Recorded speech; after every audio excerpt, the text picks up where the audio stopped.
அங்க ஓனர் புகழேந்தி வந்து வராரு, வந்து அப்படியே சும்மா நிக்கிறாரா, அந்த நாயை பிடிச்சி இழுக்க மாட்டேங்கிறாரு. ஏன்னா அவர் கை கொண்டு போனாலே திருப்பி அவரே கடிக்க வருது அந்த நாய்.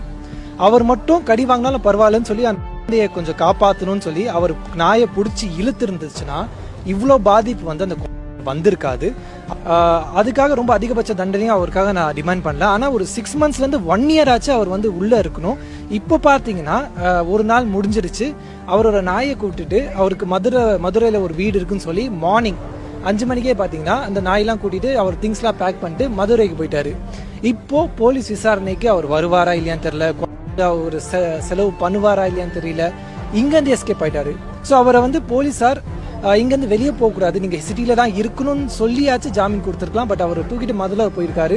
ப்ளஸ் அந்த நாய்களை வந்து எங்கேயாவது என்ஜிஓவில் கொடுத்துருக்கலாம். அதெல்லாம் கொடுக்காம அவர்கிட்டயே வந்து கொடுத்தது வந்து இன்னும் ஆபத்தை வந்து கிரியேட் பண்ணும். அந்த குழந்தை அந்த நாய் வந்து கடிச்சிருச்சு. ஸோ அங்கே அம்மா வந்து அதை பார்த்துட்டு ஓடி வந்து அவங்க காப்பாற்ற ட்ரை பண்ணுறாங்க, முழு முயற்சி பண்ணுறாங்க. அவங்க கையில் கடி, காலில் கடி, எல்லா இடத்துலையும் கடி வாங்குறாங்க. பட் அவங்க அம்மா மட்டும் அந்த இடத்துல இல்லாமல் அவங்க ரூமில் இருந்திருந்தாங்கன்னா இப்போ நம்ம கூட இருந்திருக்காது. அவங்க கடி வாங்கி தான் அந்த காப்பாத்திருக்காங்க. அவர் வந்து பயந்துட்டு அப்படியே நின்னதுனால ஒரு ஸ்கேல்பே பார்த்தீங்கன்னா 11 inch கிட்ட அப்படியே வந்து வெளியே வந்துருச்சு. ப்ளஸ் இந்த இடத்துல யாருமே இல்லாததுனால எல்லாரும் வர்றதுக்கு மக்கள்லாம் கூடுறதுக்கு கொஞ்சம் டைம் ஆகுது. ஸோ ஒரு 3 minutes வரைக்கும் அந்த நாய் கூட அந்த போராடி இருக்கு. அவங்க அம்மாவும் போராடி இருக்காங்க. அதுக்கப்புறம் மதன்கிற ஒருத்தர் வந்து ஓடி வந்திருக்காரு. 2 நாய் அந்த 2 பேரையும் கொதறுது.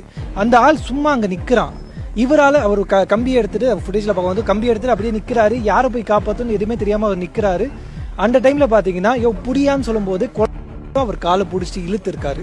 அந்த சமயத்தில் இழுத்து தூக்கிட்டு வந்து இங்கே ரூம் இருக்குது பார்த்தீங்களா, ஸோ இந்த ரூமில் வந்து உள்ளே வச்சுட்டாரு. அவங்க அம்மா அப்படியே வந்துட்டாங்க ஏஞ்சி. அப்போதான் அந்த ஆள் வந்து கண்ட்ரோல் பண்ணி அந்த 2 நாயும் வந்து உள்ளே கூட்டிகிட்டு போனாங்க. நெக்ஸ்ட்டு F4 போலீஸ் ஸ்டேஷன் வந்து கால் பண்ணேன் நான்.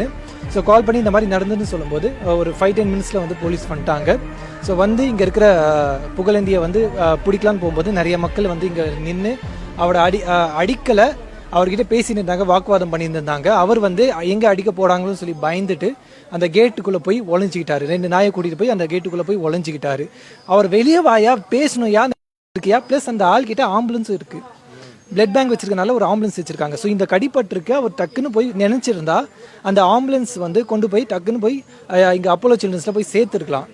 பட் ஆம்புலன்ஸ்க்கு கால் பண்ணி அந்த ஆம்புலன்ஸ் வரதுக்கு ஒரு 10 minutes, அதுக்கப்புறம் அது வந்து ஸ்ட்ரெயிட்டாக ராய்பேட்டை போயிருக்கு.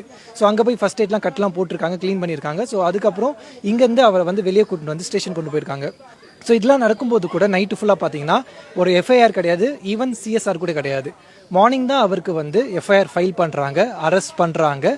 அதுக்கு ஒரு 4-5 hours பார்த்தீங்கன்னா அவரை வந்து ரிலீஸ் பண்ணிடுறாங்க. லைக் போலீஸ் பெயில் வந்து கொடுத்துட்றாங்க. ஸோ இது வந்து கம்ப்ளீட்டாக அவர் தவறுன்னு நான் சொல்ல மாட்டேன். பட் அவரோட அஜாக்கிரதையால் ஒரு இருந்திருக்கும். அதுக்கான தண்டனை வந்து 1/2 நாள்ங்கிறது கண்டிப்பாக ஒத்துக்கவே முடியாது. லைக் இங்கே வந்து நிறைய மக்கள் இல்லை, இங்கே வந்து ஃப்ரீயாக வச்சுருந்தாரு. ஆனால் இங்கேயும் இவ்வளோ மாதிரி சம்பவம் நடந்திருக்கு. இப்போ மதுரை கொண்டு போயிருக்காரு, அங்கே நிறைய மக்கள் இருப்பாங்க. அங்கே இந்த மாதிரி சம்பவம் நடக்காது, இன்னொரு உயிர் அங்கே போகாதுன்னு சொல்லி எந்த உத்தரவாதமும் கிடையாது. ப்ளஸ் இங்கே வந்து 2 கோழி இருந்திருக்கு. அந்த கோழியை வந்து இந்த நாய் அடித்து சாப்பிட்ருக்கு. ப்ளஸ் இங்கே ஒரு ஸ்ட்ரீட் டாக் இருந்திருக்கு. அந்த ஸ்ட்ரீட் டாகும் இந்த நாய் கடிச்சிருக்கு. ஒருத்தர் இங்கே ஃபர்ஸ்ட் கப்பில் வந்து ஒருத்தர் வேலை பார்க்குறாரு, அவரையும் பார்த்தீங்கன்னா இந்த நாய் வந்து துரத்தி இருக்குது. ஸோ இந்த மாதிரி கொஞ்சம் நியூசன்ஸ் இது கிரியேட் பண்ணிச்சு. ப்ளஸ் இங்கே MOP காலேஜ் இருக்குது, கேர்ள்ஸ் காலேஜ். ஸோ இங்கே ஜெராக்ஸ் இருக்கிறதுக்காக, காஃபி டீ குடிக்கிறதுக்காக, ஸ்நாக்ஸ் சாப்பிட்றதா இங்கே வருவாங்க. அப்போ கூட இந்த நாய் வந்து குலைக்கும். ஸோ அப்போ வந்து கேட் மூடிருக்கும். சரி, ஓகே, நோ ப்ராப்ளம் சொல்லி விட்டுறலாம். பட் வெளியே வரும்போது ஒரு மவுட் கார்டு இல்லாமல், ஒரு செயின் இல்லாமல் ஃப்ரீயாக வந்து வாக்கிங் கூட்டு வர்றது வந்து ரொம்ப தவறு. நான் அவர்கிட்ட ஒரே ஒரு வாட்டி வந்து சொல்லியிருக்கேன், சார் யாராவது கூட இருங்க சார், ஒரு செயின் வந்து போடுங்க சார் சொல்லி அவர்கிட்ட நேரடியாக நான் சொல்லியிருக்கேன். பட் அவர் அதை கேட்காம அவர் வந்து அஜாக்கிரதையாக இருந்ததுனால இந்த மாதிரி ஒரு சம்பவம் நடந்தது. காட் கிரேஸ் உயிரோடு இருக்குது. பட் அந்த கொலை வருமானு சொல்லி ரொம்ப சந்தேகம் தான். அவர் வந்து இதுக்கு முழு பொறுப்பு ஏற்றுக்கணும், அந்த எல்லா செலவும் முதல்ல பார்த்துக்கணும். அண்ட் அவர் வந்து கைது செய்யப்படணும் முதல் வேலையாக.